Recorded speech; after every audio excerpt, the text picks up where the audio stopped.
আমি এখন মাননীয় সদস্য জনাব ফাহমি গোলন্দাজ বাবেল ময়মনসিংহ 10কে তার বক্তব্য রাখার আহ্বান জানাচ্ছি। আপনার সময় 10 মিনিট।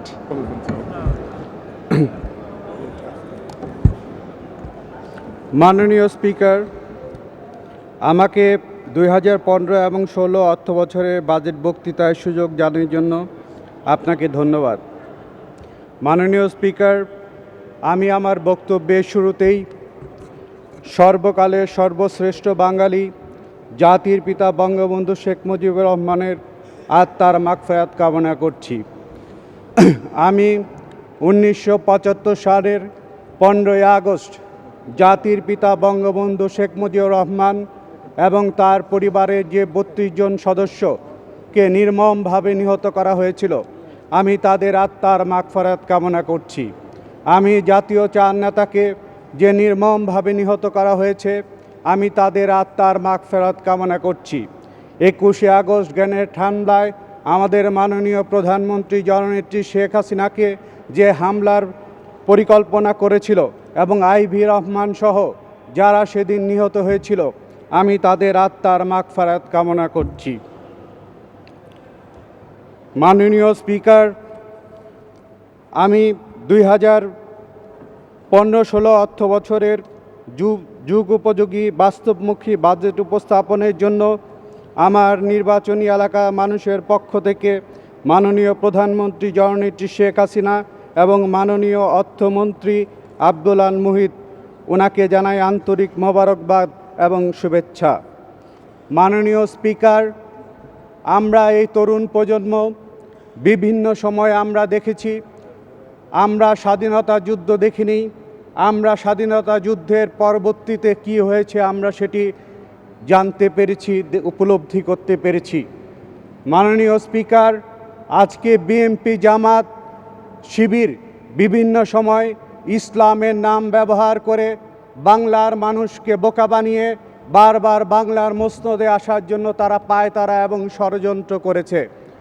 শুধু তাই নয়, ইসলাম হচ্ছে তাদের একমাত্র পুঁজি এবং সেই ইসলামের উপর ভর করেই তারা বাংলার মানুষের ইমোশনকে কাজে লাগিয়ে তারা বাংলার ক্ষমতায় আসতে জন্য বারবার তিনি ষড়যন্ত্র করেছে এই বিএনপি, জামাত। মাননীয় স্পিকার, সত্যিকার অর্থে এই বাংলাদেশে যদি কেউ ইসলামিক রাষ্ট্র এবং ইসলামকে প্রতিষ্ঠা করতে চায়, তাহলে সেটি মাননীয় প্রধানমন্ত্রী জননেত্রী শেখ হাসিনার পক্ষেই সম্ভব। আমরা ইতিহাস থেকে পড়েছি, আমরা এই নতুন প্রজন্ম বই পুস্তক থেকে পড়েছি, মাননীয় প্রধানমন্ত্রী জননেত্রী শেখ হাসিনার পরিবার, তিনি সেই পরিবার 1463 খ্রিস্টাব্দে সেই ইরান দেশ থেকে সেই দরবেশ শেখ আওয়ালের বংশধর হচ্ছেন মাননীয় প্রধানমন্ত্রী জননেত্রী শেখ হাসিনার নবম বংশধর। মাননীয় স্পিকার, আমি অত্যন্ত গর্বের সাথে বলি,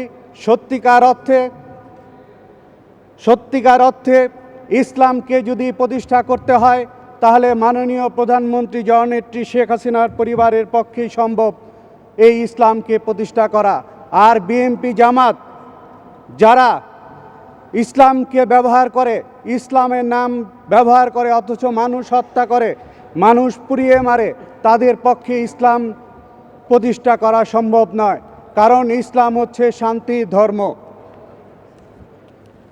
মাননীয় স্পিকার, আজকের এই বাজেট আলোচনার মধ্যে আজকে আরেকটি বিষয় উল্লেখ না করলেই নয়। মাননীয় স্পিকার, আমাদের বাংলাদেশ ক্রিকেট টিমের টাইগাররা যে বিশাল জয় আমাদেরকে উপহার দিয়েছে, সেই কথা আজকে আপনার সামনে উপস্থাপন না করলেই নয়। বাঁধ ভাঙা উচ্ছ্বাস বোধহয় এমনই হয়, সোনালী ইতিহাস লিখতে হিমালয় সমদৃঢ়তা থাকতে হয়। দেশ ও দেশের উৎসব পাগল জনগণ সুখের সাগরে ভাসাতে এমনই আত্মবিশ্বাসী হতে হয়। গতকাল মিরপুর শেরেবাংলা স্টেডিয়ামে প্রতিচ্ছবি ভেসে উঠেছিল তারই। মাশরাফি, মুস্তফজরা এক একজন হয়ে উঠেছিল সুখপাঠ্যের কবি। তাদের কবিতার ছন্দে পুরো দেশ যেন আনন্দে ভেসে উঠেছিল। মাশরাফি মুস্তাফিজরা এক একজন হয়েছিল সঙ্গীত শিল্পী, যাদের সুরের মূর্ছনায় মাতাল হয়ে গেছিল গোটা জাতি এবং দেশ। পরপর 2টি ম্যাচে 11 উইকেট এবং দেশের ভারতবোধের মূল নায়ক তিনি। তাই সেই সিরিজ জয়ের বিস্ময় বালক মুস্তাফিজকে নিয়েই আমরা আনন্দে মেতে উঠেছিলাম। আমি আমার এলাকা গফরগাঁও জনগণের পক্ষ থেকে আমি বাংলাদেশ টিমকে আমি জানাই অভিনন্দন। মাননীয় স্পিকার, আমার নির্বাচনী এলাকা 155 ময়মনসিংহ 10 গফরগাঁও, রাজধানী ঢাকার অদূরে গাজীপুরের জেলার পার্শ্ববর্তী উপজেলায়, যা ব্রহ্মপুত্র নদীর তীরে গড়ে ওঠা একটি জনপদ। সেখানে রয়েছে বিশাল ভৌগোলিক সীমানা, 2টি থানা, 15টি ইউনিয়ন এবং একটি পৌরসভা। জননেত্রী শেখ হাসিনার সরকার ব্রহ্মপুত্র নদের উপর এলজিডির আওতায় 110 কিলোমিটার 810 মিটার ব্রিজ নির্মাণের মাধ্যমে নান্দাইল, কিশোরগঞ্জ বিভিন্ন এলাকায় যোগাযোগের ব্যবস্থা করে দিয়েছেন। মাননীয় স্পিকার, আমার এলাকায় গফরগাঁও প্রাইমারি টিচারদের জন্য গফরগাঁও উপজেলায় যে বিদ্যালয়টি রয়েছে, অনেক 167টি বিদ্যালয় রয়েছে। তাদের সেই শিক্ষকদের শিক্ষা প্রদানের জন্য একটি ট্রেনিং সেন্টার গড়া দরকার। মাননীয় স্পিকার, শীতলক্ষ্যা নদীর উপর 400 মিটার দীর্ঘ ব্রিজ নির্মাণ, যা গফরগাঁও উপজেলা কাপাসিয়া শ্রীপুর সহিত সরাসরি যোগাযোগ স্থাপন করা যাবে। এতে করে গফরগাঁও উপজেলা সহিত গাজীপুর তথা ঢাকা যোগাযোগ ব্যবস্থা সহজ হবে, বিভিন্ন শিল্প প্রতিষ্ঠান গড়ে ওঠা সম্ভব হবে। বর্ষা মৌসুমে ব্রহ্মপুত্র নদীর স্তরে চরালগি সালটা ইউনিয়ন অনেক অংশে নদীর গর্ভে বিলীন হয়ে যাচ্ছে। তাই ব্রহ্মপুত্র নদের সেই কার্যক্রম গ্রহণ করলে আমার এলাকাবাসী উপকৃত হবে। গফরগাঁও উপজেলায় 2টি সড়ক, খান বাহাদুর ইসমাইল কেবি ইসমাইল রোড এবং গফরগাঁও বর্মি রাস্তা যান চলাচলের জন্য সম্পূর্ণ অযোগ্য। তাই এই রাস্তা দুটি পুনর্নির্মাণের জন্য আমি মাননীয় মন্ত্রী মহোদয়কে ব্যবস্থা গ্রহণ করার জন্য অনুরোধ করব আপনার মাধ্যমে। মাননীয় স্পিকার, ডিজিটাল বাংলাদেশ গঠনের আমাদের অগ্রযাত্রা অব্যাহত আছে। সে লক্ষ্যে গফরগাঁও উপজেলায় 10টি মাধ্যমিক বিদ্যালয়, মাদ্রাসা, আইটিসি ল্যাব ও 3টি মাল্টিমিডিয়া সিস্টেম ইতিমধ্যেই চালু আছে। বাকি শিক্ষা প্রতিষ্ঠানগুলো সমূহ মাল্টিমিডিয়া সিস্টেম চালু ব্যবস্থানের জন্য আমি আপনার দৃষ্টি আকর্ষণ করছি।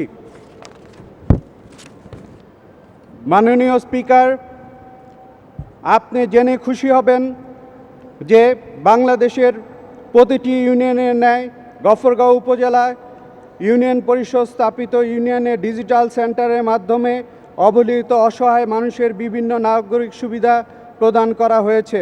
গফরগাঁও উপজেলায় 15টি ইউনিয়নের মধ্যে 7টি ইউনিয়ন পরিষদ কমপ্লেক্স নির্মাণ হয়েছে।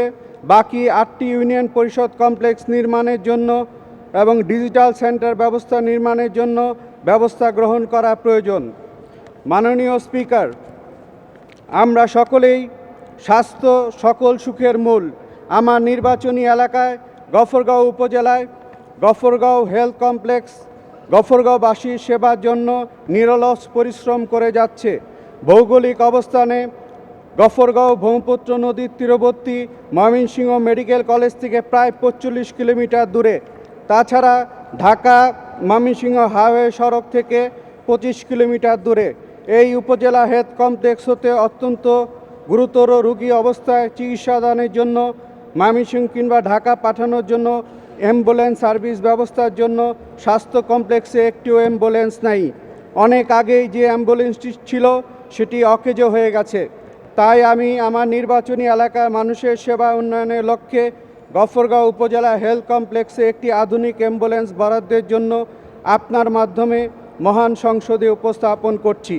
এছাড়া গফরগাঁও হেলথ কমপ্লেক্স 50 সদস্য থেকে 100 সদস্য বিশিষ্ট উন্নয়নকরণ এবং কমিউনিটি ক্লিনিক গঠনের মাধ্যমে স্বাস্থ্যসেবা নিশ্চিত করার জন্য আপনার মাধ্যমে আমি মাননীয় মন্ত্রী মহোদয়ের দৃষ্টি আকর্ষণ করছি। মাননীয় স্পিকার, আমার এলাকার 15টি ইউনিয়ন এবং পৌরসভা জনগণকে আমি ধন্যবাদ জানাই আপনার মাধ্যমে। আমি এই বক্তব্য দানের সুযোগ পাওয়ার জন্য মাননীয় স্পিকার আপনাকে ধন্যবাদ। জয় বাংলা, জয় বঙ্গবন্ধু।